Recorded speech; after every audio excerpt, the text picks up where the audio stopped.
अस्सलामु अलैकुम वरहमतुल्लाहि वबरकातुह। मैं मुफ्ती हकीम अब्दुल क़य्यूम आपकी खिदमत में हाज़िर हूँ।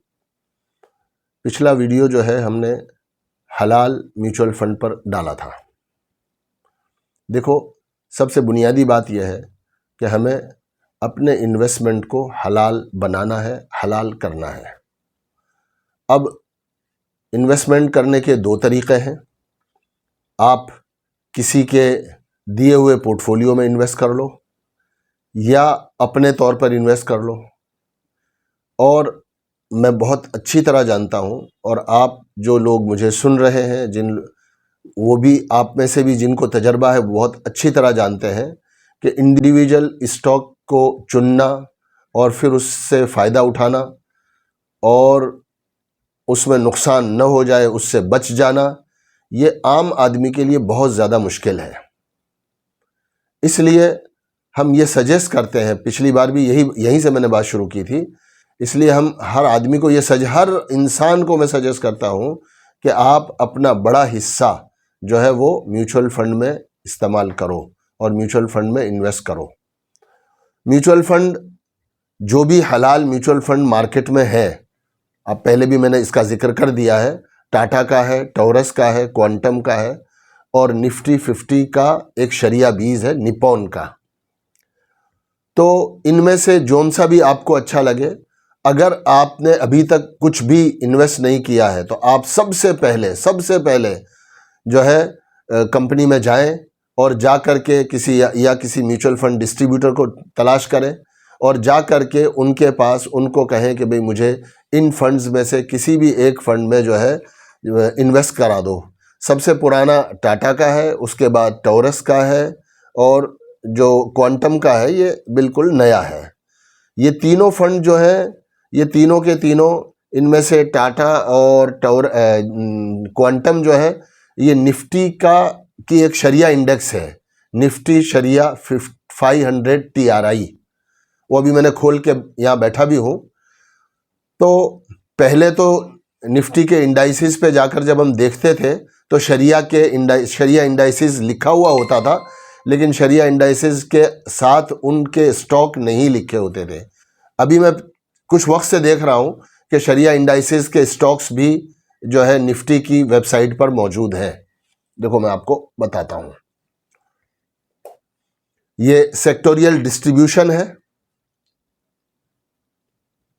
निफ्टी 500 का, जिसमें information technology 17%, health care 14%, fast moving consumer, oil and gas consumable fuels 9% है, automobile 7%, consumer durable 7%, capital goods 10%, chemical, metal, consumer, ये आप देख सकते हो, रियलिटी, मेटल, टेक्सटाइल, सर्विसेज वगैरह।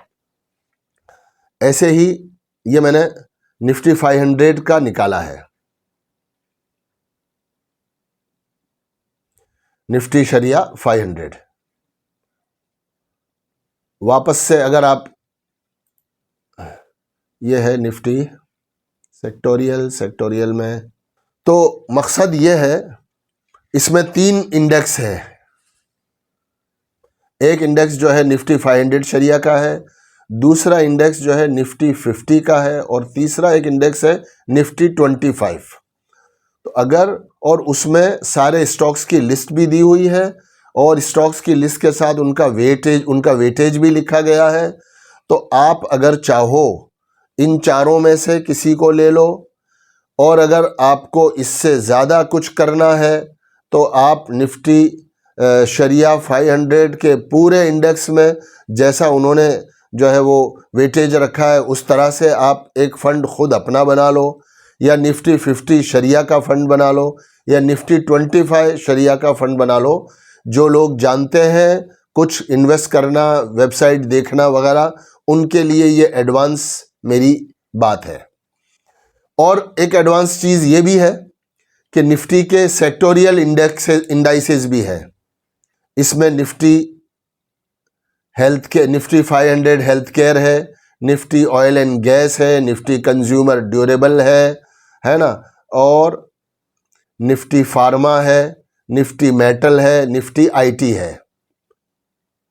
ये 4 अलग अलग FMCG, health care, IT, metal, pharma और कंज्यूमर ड्यूरेबल और निफ्टी 50, निफ्टी 500 हेल्थ केयर, ये 4-5 अलग अलग इंडाइसेस हैं। उन इंडाइसेस में अभी अगर हम क्लिक करेंगे तो पता चल जाएगा कि हर इंडाइसेस में कौन कौन से स्टॉक हैं।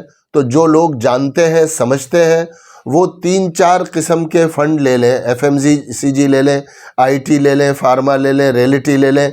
ऐसे 3-4 फंड में अलग अलग अपना पैसा इन्वेस्ट कर सकते हैं और उसमें आप SIP भी कर सकते हो। SIP क्या है? अजीब अजीब लोग सवालात करते हैं। SIP कोई हलाल हराम चीज़ का जिक्र नहीं है। SIP का मतलब ये होता है कि आप हर महीने पाबंदी से जो है इन्वेस्ट करो और उसकी एक डेट फिक्स कर दो, उस फिक्स डेट पर वो पैसा जो है आपके अकाउंट से चला जाए, तो उसको SIP करना कहते हैं। बाज़े लोगों ने इस तरह के सवालात किए हैं कि ये कंपनी कहाँ मिलेगी, कैसे हम इन्वेस्ट करें। तो भाई ये छोटी चीज़ें हैं। गूगल पर जाओ और अपने करीब में लिखो कि भाई मेरे करीब में टाटा म्यूचुअल फंड की ऑफिस कहाँ पर है, टोरस म्यूचुअल फंड की ऑफिस मेरे करीब में कहाँ पर है। फिर उसका फ़ोन नंबर होगा, उसका मेल ID होगा। अगर किसी कहीं रूरल में भी रह रहे हो, कहीं दूर भी रह रहे हो, तो आपको उनका कॉन्टैक्ट नंबर मिल जाएगा, उनको आपका मेल ID मिल जाएगा और उस मेल ID के बाद आप उनको कांटेक्ट करो या कोई डिस्ट्रीब्यूटर आपको मिल जाए उसके थ्रू कर लो। और ये इन्वेस्टमेंट जो है वो बेटर होगा जो लोग जानते हैं कि वो म्यूचुअल फंड में डायरेक्ट ऑप्शन, 2 चीज़ें हैं। एक ऑप्शन इख्तियार करें डायरेक्ट का, ताकि आपकी फ़ीस ज़्यादा ना जाए, और दूसरा ऑप्शन इख्तियार करें ग्रोथ का। डायरेक्ट ऑप्शन, ग्रोथ ऑप्शन, ये 2 ऑप्शन आप ले लेंगे तो आपका खर्च भी कम होगा और सीधा बैंक से मुतय्यन तारीख पर आपका पैसा चला जाएगा। 50-60% आपका पैसा म्यूचुअल फंड में होना चाहिए। मैं अपने तमाम सुनने वालों से, अगर अभी तक आपने जो है कुछ भी इन्वेस्टमेंट नहीं किया है और आप में आग भरी पड़ी है कि जल्दी हमें स्टॉक बताओ और उस स्टॉक में हम इन्वेस्ट करेंगे, है ना, आपको स्टॉक में बता दूं कि आप फलां में इन्वेस्ट करो, लेकिन इन्वेस्ट करने के बाद आपको कौन बताने आएगा कि भाई अब बेच दो इसे। हाँ, जब ख़रीदने का वक्त आएगा तब आप बेचोगे, जब बेचने का वक्त आएगा तब आप ख़रीदोगे। इसलिए आप सबसे पहला इन्वेस्टमेंट यहाँ करें। इसके बाद हम कभी जो है कुछ फंडामेंटल्स की क्लासेस भी करेंगे इंशाअल्लाह, और हर नए से नए आदमी को स्क्रैच से कुछ चीज़ें समझ में आ जाए, इसका हम एहतमाम करेंगे, सोच रहे हैं इंशाअल्लाह। तो आपको उससे फ़ायदा होगा। अभी जो कुछ आपको दिया जा रहा है या जो कुछ मैं चाहता हूँ आप करें। एक साहब ने सवाल किया कि भाई बचत करना ये कहाँ ज़रूरी है, और इस्लाम में तो तवक्कुल की बात कही गई है। भाई तवक्कुल की बात कही गई है इस्लाम में, लेकिन तवक्कुल उतना ही होता है इंसान से जितना उसके अंदर ईमान होता है। जब कोई मुसीबत और परेशानी आ जाती है और तवक्कुल उस लेवल का नहीं होता तो फिर आदमी अल्लाह से शिकवा शिकायत करने लगता है। माल आप चाहे जितना इकट्ठा करें, कर सकते हैं, जायज़ है, बशर्ते के उस माल की ज़कात आप दे दें। इसलिए आप उस माल की ज़कात देते रहे जो आपने इकट्ठा किया है, और बेशक माल इकट्ठा करें, बचत करें। जो कुछ आप कमाते हैं उस कमाई में से कुछ न कुछ 200 रुपये, 500 रुपये, 1000 रुपये, 10,000 रुपये, 50,000 रुपये, आप जिस कैटेगरी में है उस कैटेगरी में आप अपना पैसा जो है वो बचाएं और इन्वेस्ट करें, और जो है अपना एक अच्छा कॉर्पस जो है बनाएं। बल्कि आप एक टारगेट करें कि मुझे इतना पैसा इन्वेस्ट करना है, इसलिए कि मुझे 5 साल के बाद में बच्चे की तालीम के लिए ज़रूरत होगी, या मुझे 10 साल के बाद अपने बेटे की शादी के लिए पैसे चाहिए होंगे। इस तरह से टारगेट करके और एक लंबे ज़माने के लिए आप इन्वेस्ट करें और उसका एहतमाम करें। अब एक और आखिरी बात करनी है।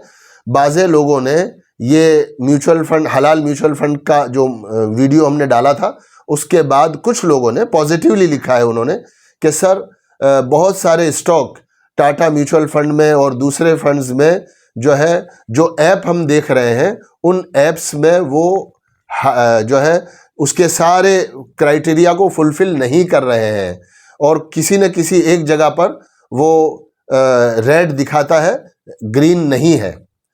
तो 2-3 बातें इस सिलसिले में भी आपको बेसिक कर दूं मैं। सबसे पहला, बिजनेस को ये देखने के लिए कि ये हलाल है, तो सबसे पहली चीज़ हम ये देखेंगे अगर बिजनेस हलाल है कि बिजनेस जो भी है किसी भी कंपनी का, वो बेसिक बिजनेस जो है वो हलाल हो। नंबर 2, अब बेसिक बिजनेस हलाल होने का मतलब यह है कि भाई कोई भी हराम काम न हो रहा हो। मसलन सूदी कर्जा लेन देन का जो कारोबार है, जो बैंक करते हैं, एफएमसीजी करते हैं, जो है ये नहीं करेंगे। इंश्योरेंस है, कोई भी हराम चीज़, मुर्दार चीज़ को ख़रीदना बेचना, शराब का ख़रीदना बेचना, इंश्योरेंस, ये सारी चीज़ें जो है ये नॉन शरिया में आती हैं। इससे मुताल्लिक कोई भी इन्वेस्टमेंट होगा तो हम नहीं करेंगे, ये हमारे लिए शरीयत के ज़ाब्ते के हिसाब से जायज़ नहीं है। अब कोई भी कंपनी जब कारोबार करती है तो उसके कारोबार करने में कुछ न कुछ कभी हमारे पास पैसे बच गए तो कंपनी जो है उसको फिक्स डिपॉजिट कर देती है, या कभी पैसे कम पड़ गए तो कंपनी जो है वो सूदी कर्जा ले लेती है। बड़े कारोबार में ये एक ऐसी चीज़ है जिससे कोई आदमी बच ही नहीं सकता। इसलिए ये कहना कि भाई जब शरीयत में हराम है तो 2%, 3%, 5% की भी गुंजाइश क्यों, तो वो जो गुंजाइश की बात है वो इस वजह से कही गई है कि ऐसे छोटे मोटे मौके पर आदमी सूदी कर्जा ले ले या अपने पैसे को जो है, चूँकि वो तो पैसा जो आदमी उसका सीईओ है, जो उसको बिजनेस को संभाल रहा है, उसका तो काम यह है कि पैसा बढ़ा के देना है। एक करोड़ 2 करोड़ रुपया या कुछ भी पैसा अगर उसके पास बच जाएगा तो वो सुबह से शाम तक के लिए भी जो है उसको कहीं ना कहीं कैश मार्केट में उसको दे देगा ताकि कुछ ना कुछ उसको आमदनी हो। तो जो बिजनेस को संभालने वाले हैं वो उसके हराम हलाल को नहीं समझते। इसलिए पुरानी जो गाइडलाइन है, बिल्कुल इब्तिदाई हलाल होने की जो गाइडलाइन है, उसमें तो सिर्फ इतना था कि अगर कंपनी में कुछ हराम आमदनी आ रही है तो हम जाकर जो है वो कंपनी की जनरल एनुअल मीटिंग में जाकर ये बताएं कि भाई हमारे लिए सूद लेना देना जायज़ नहीं है और सूद की इनकम हमारे लिए दुरुस्त नहीं है, आप अपना एतराज़ रजिस्टर करा दो, बस आपकी जिम्मेदारी पूरी हो गई। नहीं फ़र्क पड़ता इससे कि वो सूदी आमदनी जो है वो 5% हो या 10% हो, इसका कोई फ़र्क नहीं किया है। आज से 60-70 साल पहले जब स्टॉक मार्केट के मसाइल हमारे बुज़ुर्गों ने और हमारे बड़े उलमा ने बताए थे।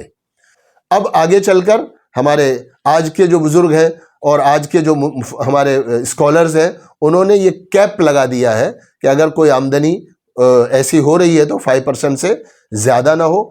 इसी तरीके पर कंपनी जो कर्जा लेती है तो वो किसी ने 25% रखा है, किसी ने 30% रखा है, किसी ने 33% रखा है, किसी ने एसेट का 33% रखा है, किसी ने मार्केट कैप का 33% रखा है। तो ये जो फ़र्क है, एसेट का 25% कर्जा, अब कंपनी का एसेट 2 करोड़ का है और मार्केट कैप 10 करोड़ की है। अब 2 करोड़ की एसेट वाली कंपनी अगर वो 50 लाख रुपए कर्जा ले लेती है, 80 लाख रुपए अगर वो कर्जा ले लेती है तो 33% से ज़्यादा हो गया। लेकिन अगर वो 33% मार्केट कैप के हिसाब से गिने, मार्केट कैप उसका 10 करोड़ है, तो उस 10 करोड़ के हिसाब से अगर मार्केट कैप के हिसाब से 80 लाख रुपए अगर शुमार करोगे तो वो तो 8% हुआ। तो एप्स में और फुकहा के गिनती में इस तरह का थोड़ा बहुत फ़र्क आपको मिलेगा।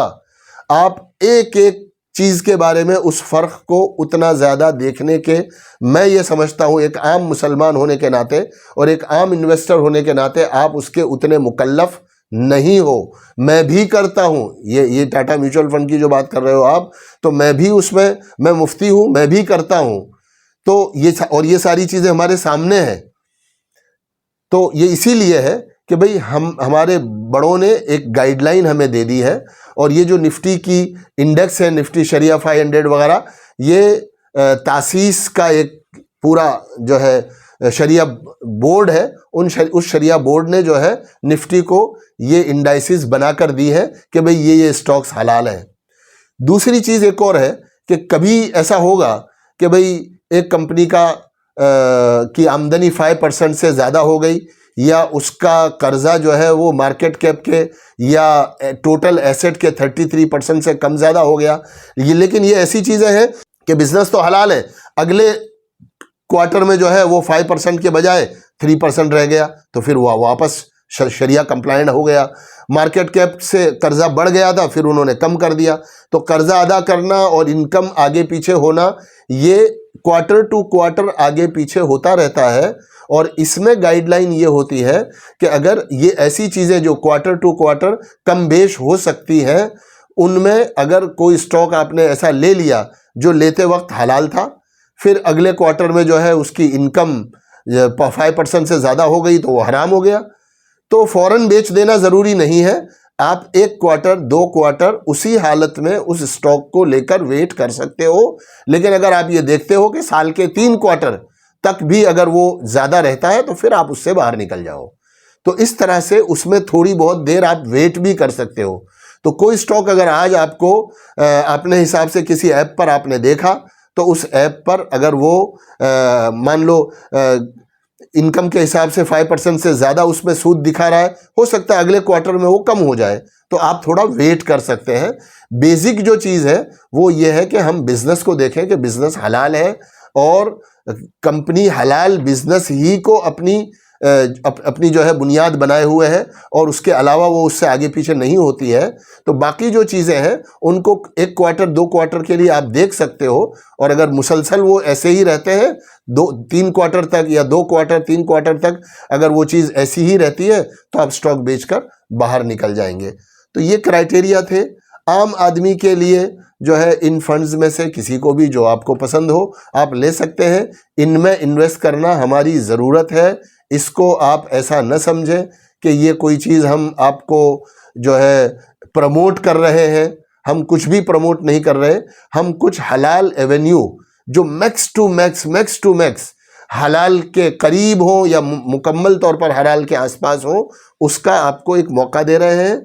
इसलिए आपको उससे फ़ायदा उठाना है। अगर आपको मेरी बात जो है आपको समझ आती है तो आप उसको ज़रूर करो, और नहीं समझ आती तो फिर आप पूरी पढ़ाई करो, पूरा रिसर्च करो, और रिसर्च करके बाकायदा इन्हीं सारे पैरामीटर्स के मुताबिक आप जो है बहुत ज़्यादा आपको रिसर्च करना पड़ेगा, बहुत ज़्यादा आपको पढ़ाई करनी पड़ेगी, बहुत ज़्यादा वक्त देना पड़ेगा, और फिर 1 to 1 एक स्टॉक को आप देखो, और उस स्टॉक को देख करके फिर आप इन्वेस्ट करो, उसका भी मौका है। तो आपको जो चीज़ बेहतर है वो आप कर सकते हैं। और मैं समझता हूँ कि अच्छी बसीरत के साथ और ज़रूरी रहबरी के साथ मैंने आपके सामने कुछ बातें अर्ज़ कर दी हैं। उम्मीद है आपको अच्छी लगी होंगी। मेरी आपसे दरख्वास्त ये है कि आपको हमारा वीडियो पहुंचता है, आप उसको देखते हैं, ज़रूरी है, बेहतर होगा आप उसको सब्सक्राइब करें और उसको शेयर करें, ताकि बहुत सारे लोग हैं जिनके पास पैसा है, वो इन्वेस्ट करना चाहते हैं, और वो पैसा इतना है कि कोई ज़मीन नहीं ख़रीद सकते उससे, और वो पैसा इतना भी नहीं है कि उससे कुछ हम ज़ाती तौर पर कारोबार कर सकें। तो हमारे लिए इन्वेस्टमेंट करना, जिसको कहते हैं ना हम पैसिवली और साइलेंटली इन्वेस्ट करना, और उस इन्वेस्ट से कुछ फ़ायदा उठाना, ये हर इंसान की ज़रूरत है जिसके पास भी थोड़ा बहुत पैसा बचता है। ज़मीनें ख़रीदने के लिए, फ्लैट ख़रीदने के लिए और उसमें इन्वेस्ट करने के लिए बहुत ज़्यादा पैसा चाहिए होता है आदमी को, और ख़ुद कारोबार करे उसका आदमी के पास मौका नहीं होता। ऐसे एवेन्यू से फ़ायदा उठाना चाहिए। इसलिए आपसे दरख्वास्त है, आप मेरी बात सुने, समझने की कोशिश करें।